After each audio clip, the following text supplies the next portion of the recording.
Assalamualaikum warahmatullahi taala wabarakatuh.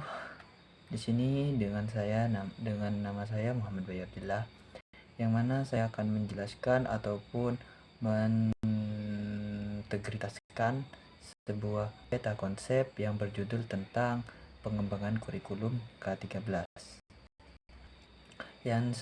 Saya hormati Rektor Unza Universitas Zainul Hasan, yakni Dr. Abdul Aziz, dan juga yang saya hormati Ibu dosen, yaitu Ibu Nur Fatimah. Juga saya akan menjelaskan tentang komponen kurikulum. Jadi di sini menjelaskan tentang peta konsep pengembangan kurikulum K13, yang mana kurikulum K13 di sini itu hadir dengan bentuk inovasi ataupun yang bisa diarahkan untuk meningkatkan kualitas proses belajar sekaligus menyiapkan peserta didik agar bisa untuk memiliki karakter, kreativitas, dan kemampuan bersaing di era global. Bisa disebut dengan menerapkan sebuah scientific approach.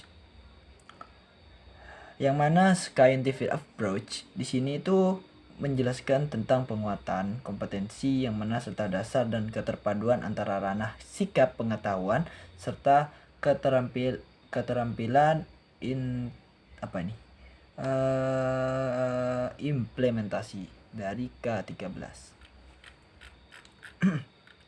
Jadi di sini perubahan kurikulum itu banyak. Yang pertama itu yang di sini yang sudah tercetak di sini yaitu dari 1964, kemudian 1968, kemudian 1975, 1984, dan 1994.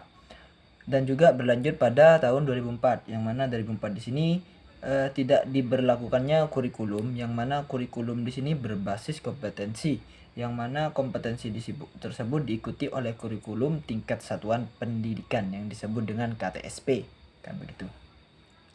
Pada tahun 2006 hingga akhirnya kurikulum 2013 ataupun bisa disebut K13 ini ditetapkan secara serentak mulai tahun 2014 gitu.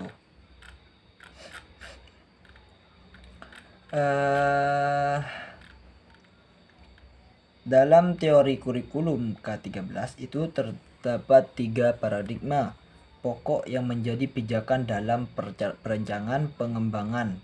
Yang pertama itu paradigma tradisional, berfokus pada proses penyampaian ilmu pengetahuan dengan guru sebagai landasan ataupun landasan pacu lah, yang berpusat sebagai pembelajaran.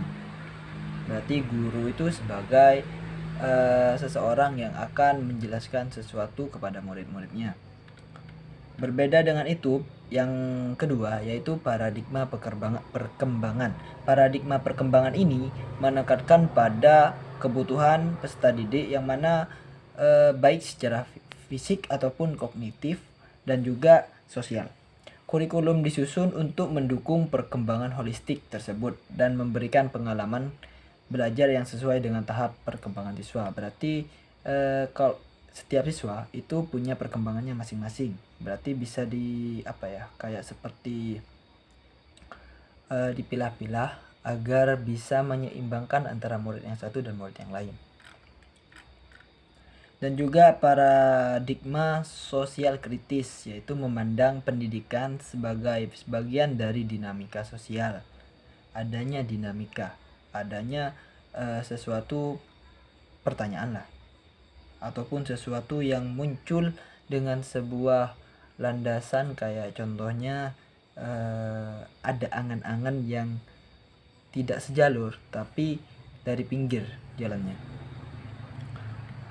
Paradigma di sini mempertimbangkan pengaruh sosial, politik, dan ekonomi terhadap peserta didik, sekaligus diarahkan untuk membangun kesadaran kritis dan mendorong keterlibatan aktif mereka dalam proses perubahan sosial. Dan yang terakhir yaitu landasan teoritis, yang mana teoritis di sini itu Dalam kurikulum dikembangkan atas dasar teori pendidikan berdasarkan standar dan teori pendidikan berbasis kompetensi pendidikan.